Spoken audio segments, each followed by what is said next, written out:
Okay, can you hear me now? Pretty good? Yes. Okay, I know it gets hard sometimes with the traffic, so I'll talk as loud as I can. Okay, good. Paul, I'm going to need my papers, so can you just be like close to me, and then, since I got to hold this, there's not enough hands here. So thanks everybody for coming. I'm Nancy with the Historical Society. This is Mark with the Historical Society, and he's kind of videotaping it. We never know what we're going to do with it, but sometimes we get good little clips or whatever, so just in case. And Paul with the Historical Society, Paul is going to be our runner. It's kind of hard doing programs out here in the field. We don't have PowerPoints or anything like that, but we've got a few pictures and all that we'll kind of pass around. If you don't like looking at pictures, just pass them on. Otherwise, just kind of, glance at them and kind of share them with everyone else. So what we're going to be doing tonight is we'll just start out. Our program is family, farming, and fermentation. Metro District is the sponsor of it, and you met our park rangers up front here as you came in. This park is part of the Metro District responsibility jurisdiction. As you know, in Highlands Ranch, there's the two main entities, HRCA, which basically does the 4 rec centers, and it's the Homeowners Association, and then Metro District, which is kind of like the government, and so they're responsible for most of the parks and roadways, things like that, like a normal government would be. So thank you, Metro, for doing this for us. This is one of 4 or 5 historic sections here in Highlands Ranch. As most of you are aware of the mansion, which is kind of in the center of Highlands Ranch, and that's kind of the focus of, it seems like, of most of the activities. And the owners of the mansion were usually pretty wealthy men who owned the mansion, kept, expanding it, making it bigger, not only the mansion itself, but also the property itself. So as some of these smaller farms and homesteads went out of business, either because the people died or, they wanted to retire or whatever, usually then was the mansion owners that would buy the homesteads. And there were a lot of them all throughout what we now call Highlands Ranch. Some of them just 160 acres, others, became bigger and bigger and bigger. And now today there's really this one, which is called the Cheese Ranch, or the Big Dry Creek Cheese Ranch. There's no buildings left, but they've memorialized it, if you will, into a park, and there's a lot of information here. So it's kind of it reminds you of one of the main families, and this was a really big ranch. Right behind it, on the other side of MacArthur, was another big ranch, and that was the Griggs Ranch. And actually, when you drive down Griggs Road was named for Lafayette Griggs and the Griggs family. And so that's another one of the 4 remaining. Are you Scott? I am. Oh, you are so good. Sorry I'm late. Nothing like bringing you to attention, huh? He was late, everybody, because I'm going to call on Scott in a little bit. Thank you. So, the Griggs Ranch was actually called the Pine Tree Ranch, and that would have probably then been the adjoining property. So we think the boundary would have been probably at MacArthur Ranch Road. So the size of this ranch started out at 160 acres, and they bought the original ranch from the Griggs, and then they just kept adding to it and adding to it and adding to it, and they probably just bought up all, some of the smaller homesteaders. And eventually it was almost 3,400 acres, 3,400 acres. So it ended up being a very large ranch here in Highland, or it wasn't Highlands Ranch then, but being a very large ranch here in the area. And so, since we're talking about the boundaries would have probably went at its when it was at its largest size, MacArthur Ranch Road in the south, Quebec over here on the east, county line on the north, and roughly Colorado for the west. So this kind of big boundary, and I do have a picture. Can you find the picture in there? Nope, not that one. I'm just kind of winging it here. As you see, I don't have my notes in front of me.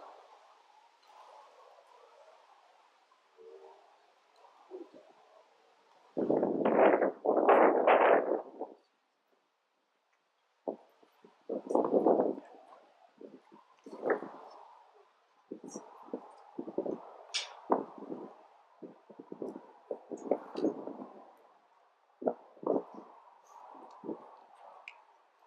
matter. I'll see if I can find it later. It was really a pretty big size, and it's actually the size that today. Are most of you familiar with Cherokee Castle Ranch?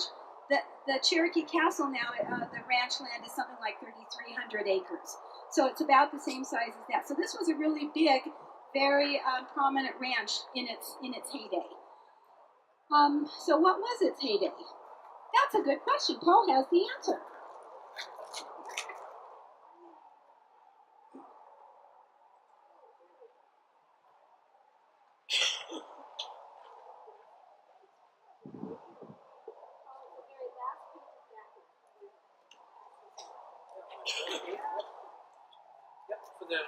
Yeah, that just kind of shows you in general the size of it. So it was about 5 square miles. So a really good size. So let's just kind of go down the timeline. I can never remember dates, so we're going to just read them here. So the ranch started in about 1879 with Johann or John Welty and Placido Gassner. They were brother-in-laws. They were both from Austria. And they started it then with 160 acres that they bought from the ranch behind them, which would have been Lafayette. And I think they said it cost something like $700 back then. So I guess that was a lot of money in the 1870s. And then again, they just kind of generally kept expanding it. Welty and Gassner were related. They were brothers-in-law. Both of their wives were sisters. And so over the course of time, this was actually a working ranch for about 64 years. And they really kept it in the family. So it was the Gassners, the Welty, and then the kids kind of married other people, and it became then the Renners who also owned it, and then a lot of their brothers and sisters and things like that. And it's interesting, the Weltys are actually, when they died, they're buried in Littleton Cemetery.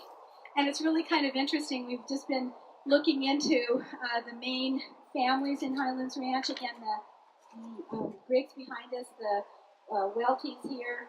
Over on the other side, we had Douglas and Failing and the Flying Bee. All of those, and Springer, who was one of the owners of the mansion. We have a representative of all of the major homesteads are buried in Littleton Cemetery. So one of these days, we're going to do a little cemetery crawl and just kind of take you around, and you keep hearing these main names. So it's just kind of fun that we can go over and visit them all. Unfortunately, Gassner didn't last very long. They bought it in '79, and he died only 4 years later. He died in '83, but then his widow and their kids and all just stayed here for many, many, many, many years. The long and short of it was the family owned the property for a total of 64 years.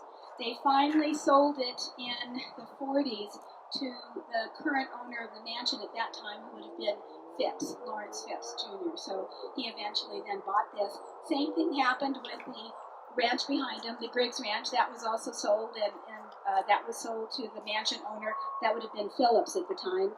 And again, that just kind of was the general theme. They just kept buying up all of the ranches. What are some other things? So when they bought it, in addition to buying the ranch then, as soon as they could afford it, they bought a whole bunch of cows. They paid 18% interest, so they paid a lot of money for those cows. And they started then a dairy farm. So it's part of the family farming and fermentation portion of this.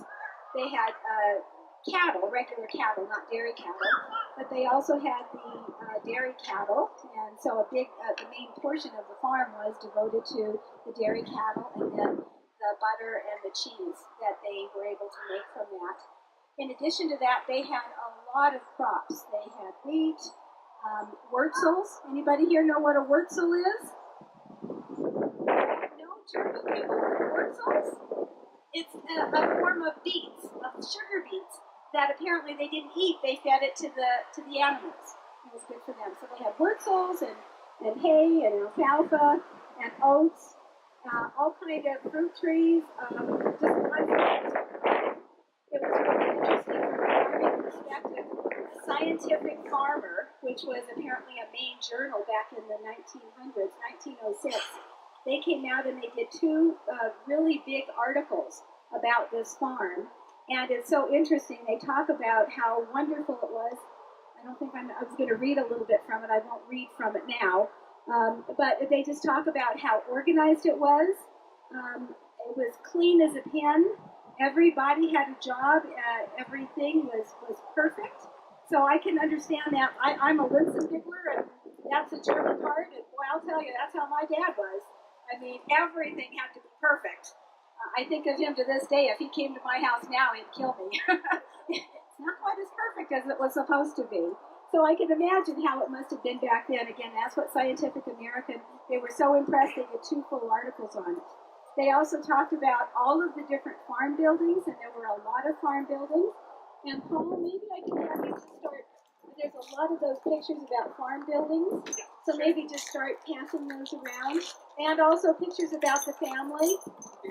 So they'll just kind of come around and you can take your time looking at them. There were a lot of buildings here. In addition to the main house, apparently the original house was a log cabin. It's all of the structures are gone now, but apparently there was a log cabin. There was the big main house that, according to everything that I've heard, and Scott's going to hopefully tell us a little bit more about that. It was a very lovely house, big, and apparently it sounds like they must have been a little wealthy because it wasn't just your average farmhouse. So Scott will have you in a minute here. In addition to that, they had the standard barns and feeding pens and corrals. They had a slaughterhouse. They did have a cheese factory here. So they had a lot of buildings were on this site. And one of the articles there in the Scientific American, it talks about that they even had a system of pipes with water flowing through them. So they had heat in these buildings, and the water was heated with cow chips. So they didn't waste anything. You know, they used what they had and made it work. So I think it must have been something really pretty special to see. What Paul is passing around to you is some of the different pictures that we've been able to find. And you'll see the main farmhouse, and it's you know, the big white building. And my understanding, and again, I'm going to call Scott up in a minute, Scott actually worked on the farm during the Mission Viejo days. So he's going to kind of describe what you saw and all that, and where they were, kind of point them out. So you're seeing pictures of the farmhouse. You're seeing pictures of some of the other buildings. There's an aerial view where you can kind of see that the buildings were scattered all over this place. There was a lot of them here. You're also seeing some pictures in there in color of some of the farm, probably the barns and all, in really bad condition, just, you know, with the roofs and all collapsed. And eventually Mission Viejo had all of the buildings torn down. Before they did that, they did hire like an historian who came through with a whole team, and they analyzed everything. They actually dug in some of the trash heaps, and they found trash out of there, and I think that might be some of the pictures that Paul will be passing around too. So with some of those pictures, you can see the family, we can see the family, we can see the trash, and as part of the trash, they found a lot of beer steins. They found beer bottles. They also found wine glasses. So I think in addition to all of the food and crops and dairy and all, I think they had a good time. And if you look at the pictures of the family, and you'll obviously note Welty there with his beer stein, nice dark beer in his hand. In addition to that, there's a lot of pictures of the family. And this place was known for having, to me it sounds like it was party central. Sounds like they had a lot of parties. One of the pictures shows a lot of people, it looks like of European descent when you look at their clothing. You look at their instruments. It looks like it was, you know, it's not the typical cowboy kind of clothing and cowboy instruments, but a lot of ethnic. So they apparently were well known for their parties and the functions that were here. So probably people from miles around came. So kind of a fun thing. Notice all the pictures when they come to you of the women. They all look really, really stern, you know, in their black clothes. Notice the pictures of the group. When you see some of the guys in there, I get a kick out of looking at those pictures of the group, and you'll see a few guys in there kind of like raising their beer stein. So I think there was a lot of beer and cheese going on here at Cheese Ranch. Scott, do you want to come on up and tell us what you did and what you saw and where they were? Tell them who you are. Hi, I'm Scott McCallum. I was here in the summer of 1983. I was working for Art Cook, who some of you may have heard Art speak at the mansion last year. So Art was my boss, and I was working with a couple of other 16-year-olds at the mansion maintaining the grounds that summer. So Art called us up one day and he said, "We need you to go out to the Cheese Ranch." And I had never heard of the Cheese Ranch before. And unfortunately, some kids had vandalized it at the time. And he said, "I want you to go down there and I want you to clean it up," basically. So we got in the pickup truck and the three of us rode down here on the dirt road. And I remember two structures, basically. The main house, the beautiful house that you were speaking about was, as I recall, we drove around the trees here, and it was right here. And then to the left of that was the cheese operation itself. So, we got to see that the main house. It was beautiful. Unfortunately, the reason we were there is it had been vandalized inside. So we had shovels and we were kind of cleaning up the debris, but the structure was still there. So I got to kind of get a flavor for that, and I can imagine it was beautiful, before whomever had vandalized it had done that. And I do remember going into the room where they made the cheese. So I just remember the historical element of what was there at the time. So I don't have a lot of additional flavor to that other than the structures were over in this area here to your right. And so I was there for a brief moment in time. So thank you.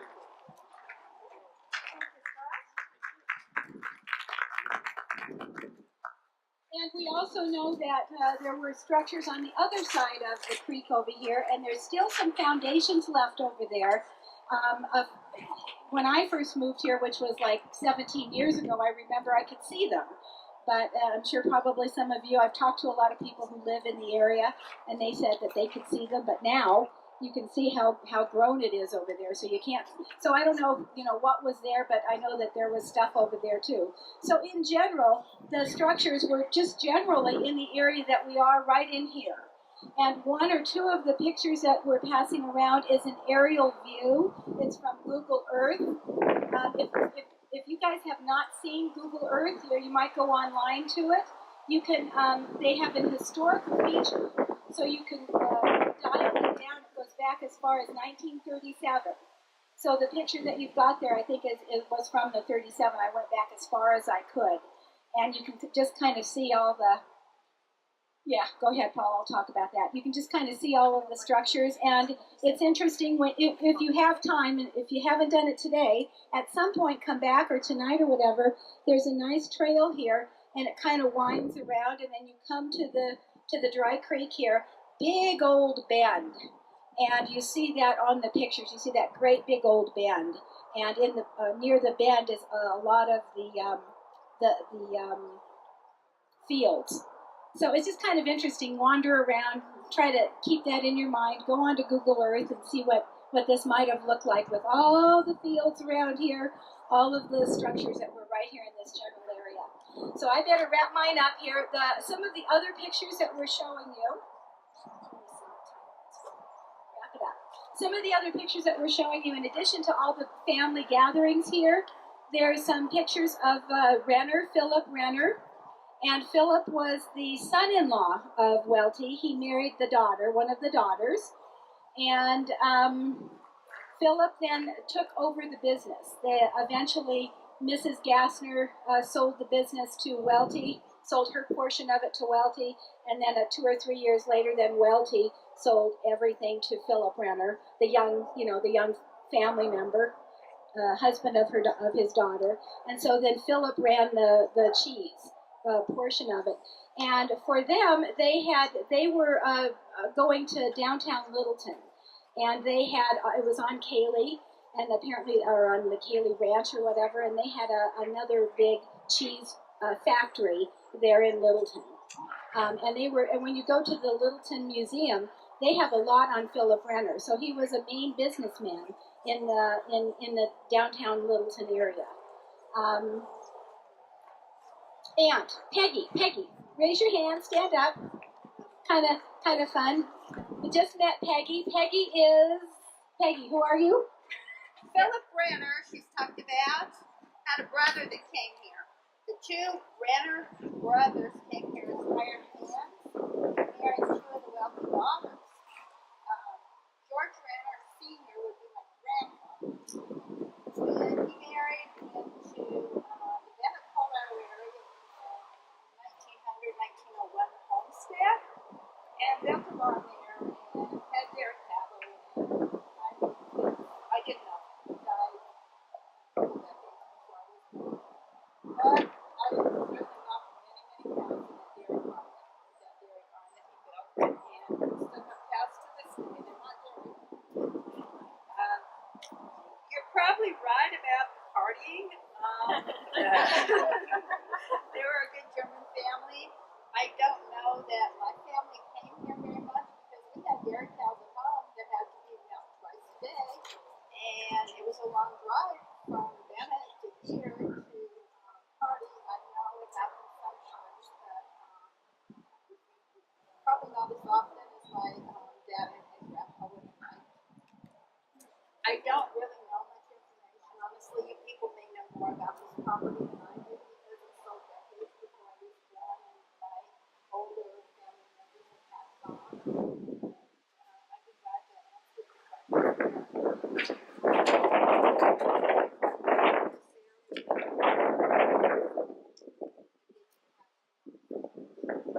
Peggy, appreciate it. It's fun kind of finding family members, and we were told that another wealthy family member has contacted us. They saw this program being given, so we're hoping to talk to them as well. So it's kind of fun as we start learning more and more from some of the people.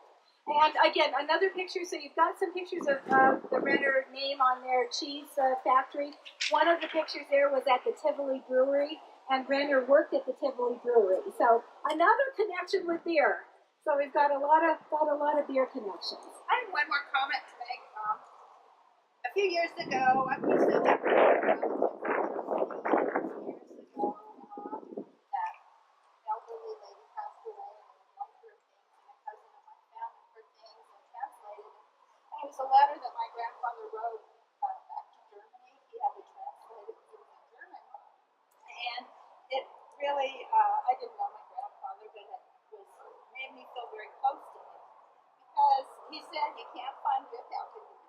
Property is too expensive. The drought is just terrible. It's so hard. And he just was kind of discouraged, and I think it's that way too. But there was one issue that he mentioned that I don't have to deal with. It was prohibition. That's right. That would probably impact it a lot. And thanks for mentioning the drought. We're not going to go into it at all, but that article on Scientific American, they talked about how great this farm was being run using dry land farming techniques. Because I think it was in the 30s that we had the Dust Bowl, and there was a lot of, obviously, drought and all that.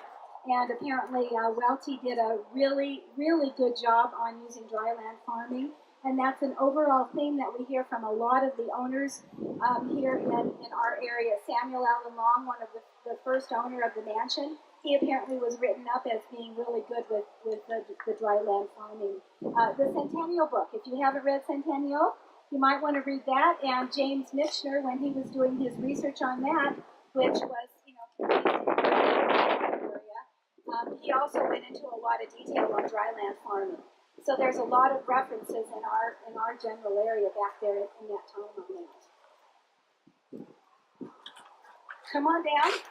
I just wanted to set the historical record straight. So the benefit of photography has helped revitalize my memory from 30 years ago. So the dirt road, there's two dirt roads here, and you can see the one we came in on is actually over to the west there. So the homes that I was mentioning are actually on the other side of those trees, or were on the other side of those trees. So I didn't want to get you confused, but you can see the home in this photograph that's being passed around. And then in the second picture, you can see in this picture, you can see the main house, and in the lower portion on the left is where they made the cheese. So this is where we went into the cheese room over here on the left. So I just wanted to point that out. Thank you. All right, so let's call up our cheese. A perfect introduction. How did you know? Scott did a great introduction to cheese. So let's turn it over to our curd nerd.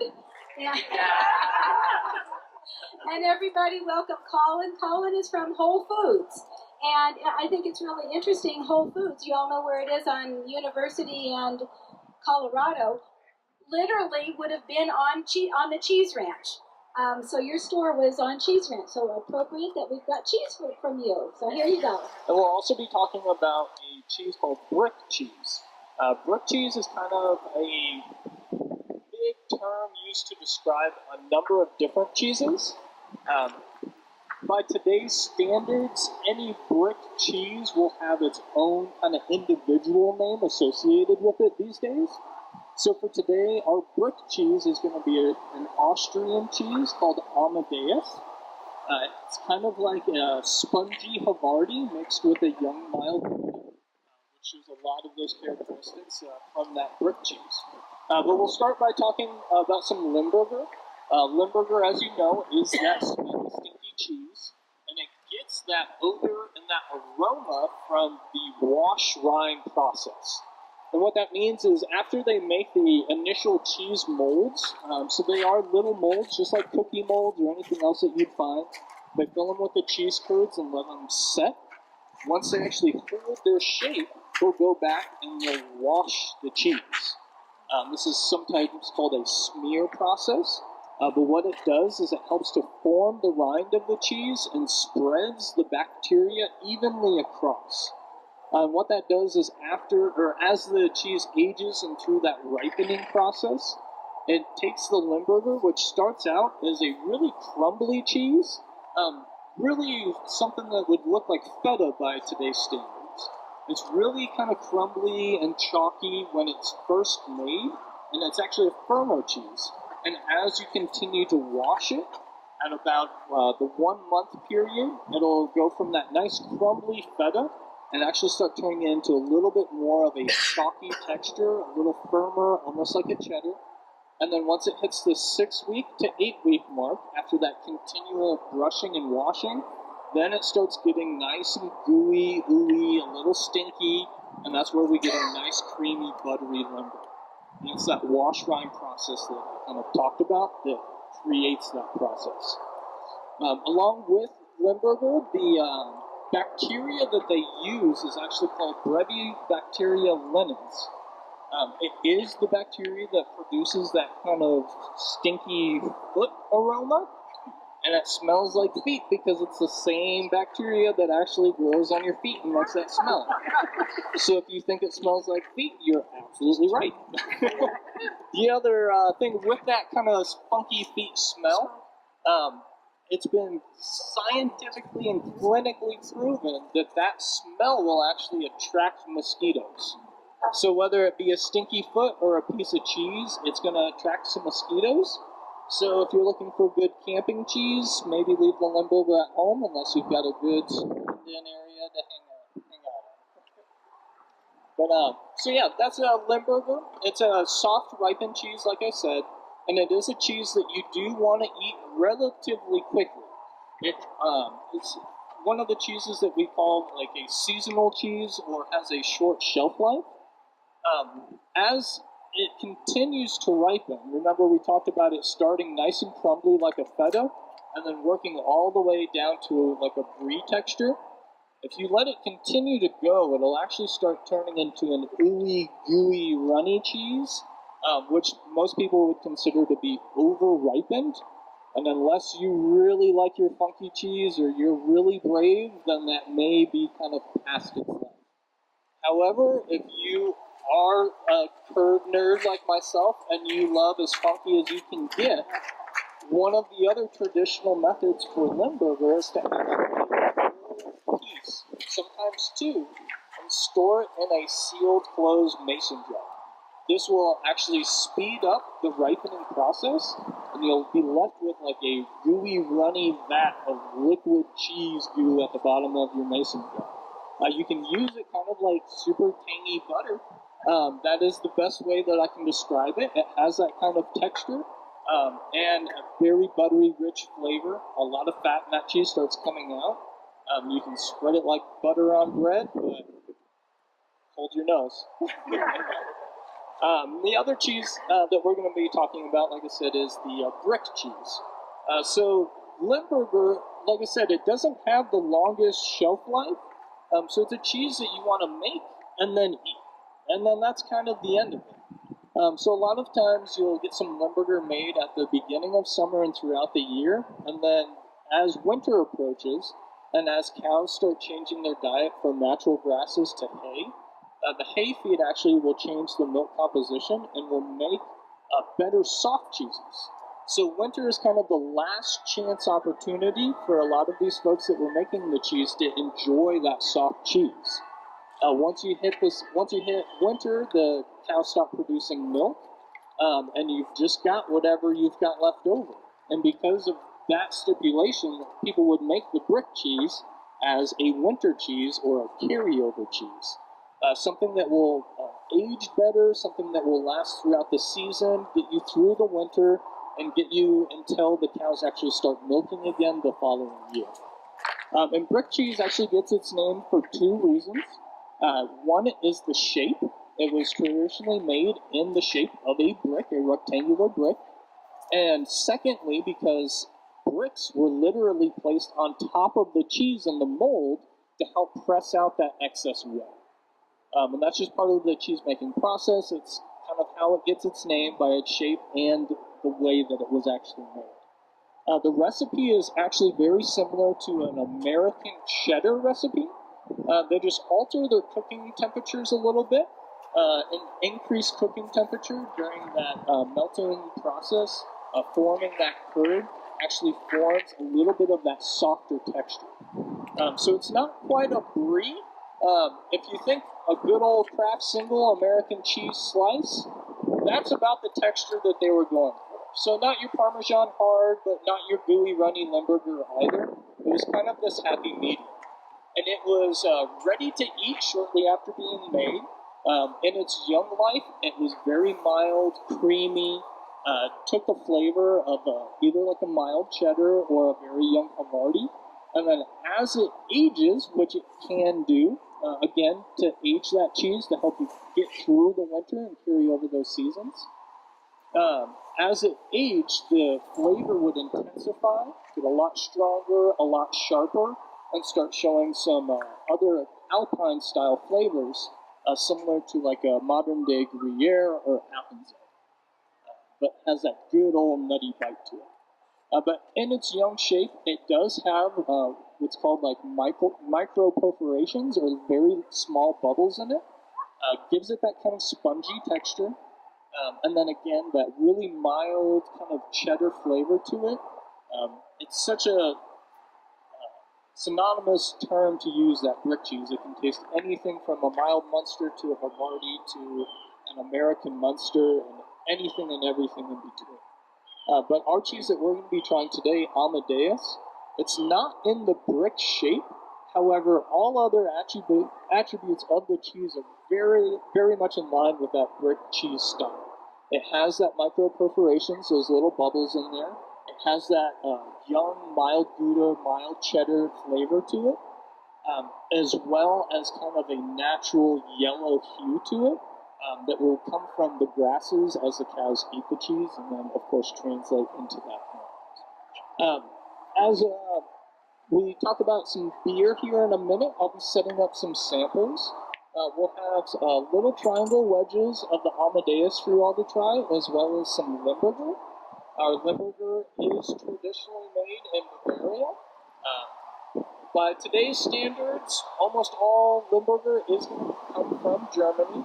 You do have some other kind of road cheese makers in the U.S. as well as Canada that are making Limburger style cheeses. But today, if you see anything that says Limburger on it, you can count on want it coming from Germany. That's kind of their DOP standards these days. And with the traditional application of Limburger, it'll be served up with some good old rye bread, some yellow mustard, and some pickled red onions. It sounds like a strong combination, but it's a good old classic combo, and it's a classic for a reason. I encourage you all to give it a try.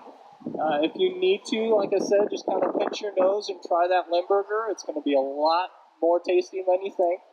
If anyone's interested, I do have some cheeses for sale at the end of our tasting here. Of course, if anyone has any other questions or just wants to talk cheese, I love talking cheese. I want to hear whatever questions you have. And of course, you can always come see me down at Whole Foods Market. All right. Thank you very much.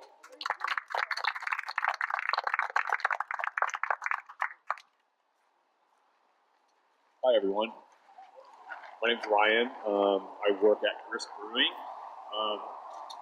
Who's been over to Grist? Cool. So you guys are kind of familiar with the brewery. We've been open since 2013. Been around for 3 years. We have a 20-barrel system over there, and we've been brewing beer there for 3 years. I've been there about 6 months. I am a beer tender, a delivery man, a canning operator, sometimes janitor. So I do a little bit of everything over there at Grist, and certainly glad some people get to show up. So I'm here to talk about beer today. We brought a couple of different beers for you. Just kind of go into the background of beer. They've been brewing beer for thousands of years.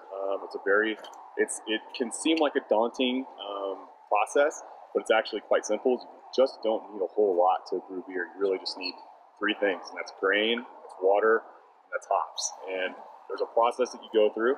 Essentially what you're doing is you're steeping grain, and you're pulling fermentable sugars and extracting the sugars out of the grain. And essentially what you're doing is you're putting all that sugar into a fermenter, and basically you're adding yeast at some point, and the yeast eats the sugar and produces alcohol. It's a super simple process, but it's become very, there's been, over the years, many styles have come out of the beer making process. So what I brought you today was an English style IPA. It's called a Staple IPA. If you've been to the brewery, you may have had it. And I also brought a Berliner Weiss, so Tartanium Berliner Weiss. It's a German style Berliner Weiss, and it's a wheat sour. So it's actually naturally soured with Lactobacillus, which is actually going to naturally sour that beer, give it sort of an acidic type taste. The English style pale ale, he was saying earlier, it actually pairs very well with goat cheese and some of the cheeses that he was talking about earlier. The English style pale ale, or the IPA, essentially originated from England, and what they were doing was they were having to transport this beer over very long distances on ships, so it was on ship for quite some time. So what they had to do was they had to add extra hops into this beer to essentially keep it from spoiling from being on ships for months and months at a time. And over the course of years and years, it developed into a style, and people developed a taste for it. So it's still continued to this day with the English style pale ale. So and then the naturally soured Berliner Weiss, it's served many different ways. You can actually put flavorings into it. Up at Grist, we have 5 different flavorings that you can put into it. It's essentially just syrup, sort of just kind of cuts the sourness a little bit and just kind of adds a little extra pizzazz to it. So we do a raspberry, blackberry, a Woodruff, which is a traditional German flavoring. To me, it tastes like if you've ever eaten Lucky Charms and you drink the milk out of the bottom of the bottom of the bowl. That's exactly what it tastes like to me. It's really bizarre. I don't particularly like drinking a lot of it, but it's really good for 1 or 2, and that's pretty much about it. But we also do a spicy mango and also a ginger lime. So you can kind of do a couple different things with the Berliner Weiss, but they both pair very well with cheese. So, but has anybody here brewed before? Has anybody actually brewed any beer before here? Even with a home kit or anything like that? Cool. Well, like I do what? Oh, like I said, it's a fairly simple process. And does anybody have any questions about how to brew beer? Does anybody have any questions about how we do it. Why is it after you take a couple of sips of a certain beer, it goes flat? There's no head on it anymore. Could be a couple different reasons why it would go flat. I mean, typically you want your beer to be carbonated to a right level, and with different styles, you need a different level of carbonation. It shouldn't go flat after you drink it, and maybe there's a little bit of your senses, your taste buds, potentially, getting doled out just a tiny bit, especially with IPAs. Anything that's like really hoppy, it can sometimes dole your taste buds out just a tad because it is an intense burst right at the beginning. So the English style IPA that I brought today is actually, if you've had some of your more American, more modern IPAs, this is definitely a different one because it has more of a malty backbone to it, and it uses traditional English malts. I actually brought some samples today. I brought some East Kent Goldings hops. They're going to be more on the earthy, low alpha acids, so essentially they're just not in your face as much as, say, an Amarillo hop or a Centennial hop, or something that they're using in a lot of IPAs today. The English style IPA is a much more approachable beer, with a little bit more of a malty backbone to it, so that's what we brought today on one of those. But essentially, I do have some samples to pass around. What I will tell you is, I'm going to have to put down this. I'm sure you guys can hear me because I got a pretty loud voice and I feel really awkward talking to this. But I brought some hops for y'all. It's the East Kent Golding hops. You can take the tops off, just give them a smell. It'll give you an idea of what hops do for aroma and how they kind of stylize a beer. Be careful not to spill on the ground. They're not really great for animals, so they're sort of toxic. So just make sure that you don't spill any or try not to, but just give it a smell and just kind of push it around and see what you think. So, and I'll start one down here.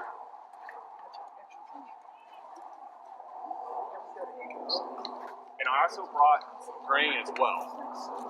So this grain is actually toasted in a kiln, and it actually prepares it to be brewed in a system. So if you want to, you can actually eat it right just like it is. It's ready to eat. So if you want to take a taste of it or just take a smell, that's totally fine. But it'll kind of give you an idea of where beer comes from, where it gets its fermentable sugars at, because it's pulling it from the grain. So like I said, grain, yeast, hops, water. That's all you need to make beer. And then you have these big, huge, elaborate systems that everybody brews in, but everybody's got a different method. But that's essentially it. It's not too difficult. And I was reading earlier, they've been brewing beer for 5,000 to 7,000 years. I think the first recorded history of a beer recipe was on a Sumerian tablet 6,000 years ago. So it's been around for a long time. And I think they attributed the ability to make bread and to make beer was the main drivers of development of the human race. It's the two biggest things, because you're able to, once those two things were created, you're able to essentially consume calories. And beer has been around for a long time, and it's not going anywhere soon. So, sure. Yeah. Is it a natural carbonation? No, so they force carbonate it. So there's a couple different ways you can do that, and that's using large carbon dioxide or CO2 tanks. You can also actually, so it depends. If you're working at a brewery, you're going to go ahead and force carb a lot of your beer. But if you're a home brewer, you actually just use yeast to actually naturally carbonate the beer. So once the yeast goes in and starts eating some of the sugar that's inside of the beer, it actually carbonates the beer itself, because it's creating pressure inside of the beer. So there's a couple different ways.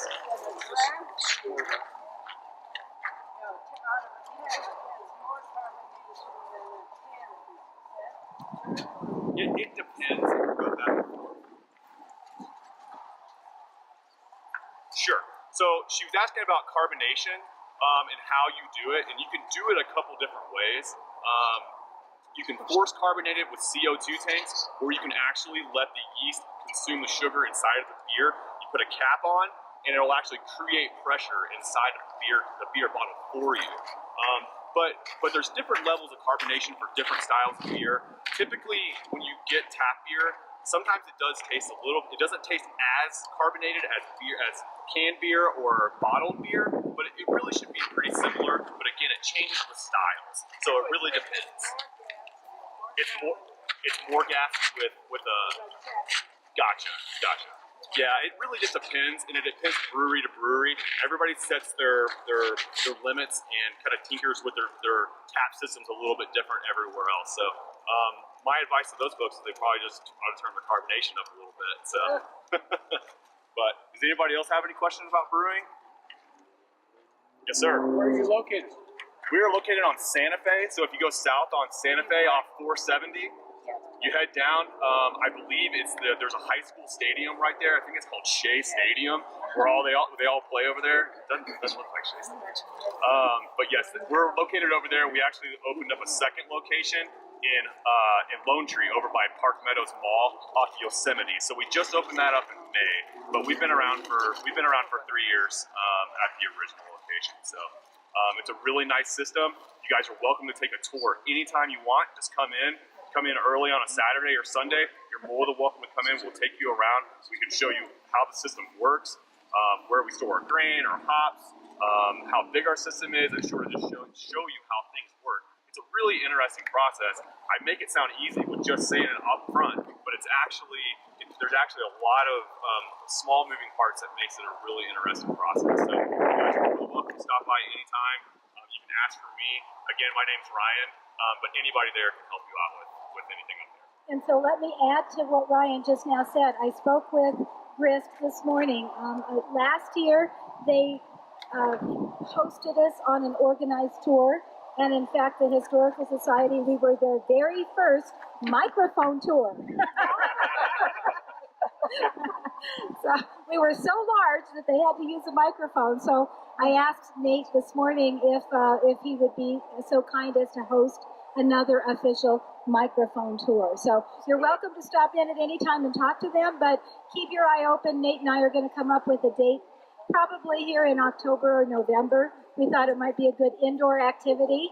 And it's really a very interesting place, and again, they're super, so we appreciate you guys' Grist. They're a Highlands Ranch brewery. We're going to try to do the same thing with Whole Foods.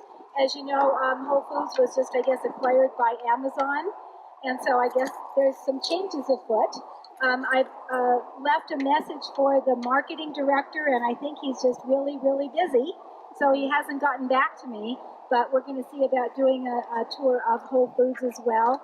And Colin said if we can get it organized, I'm supposed to let him know the date and time, and he'll have extra special cheeses out for us. So some samples. So if you're not already on our email list, please do make sure. I think most of you are on the email list for the Historical Society. If you're not, and you signed up directly through Metro districts, please make sure before you leave, you give me your email address. I've put my papers and all away, but I'll put them out once I have a little bit more space over there so that you can, we'll make sure that we notify you whenever we get both of these tours and all of our other ones all scheduled. Just a little talk for our Historical Society. I also brought a few books. So if you haven't seen our books, it's just on the general history of Highlands Ranch back from the very beginning when there were probably mammoths running around here, or at least in the general neighborhood. And all the way up to present day, there's present day pictures, so it's kind of neat. So are we going to tell Grist and Whole Foods thank you?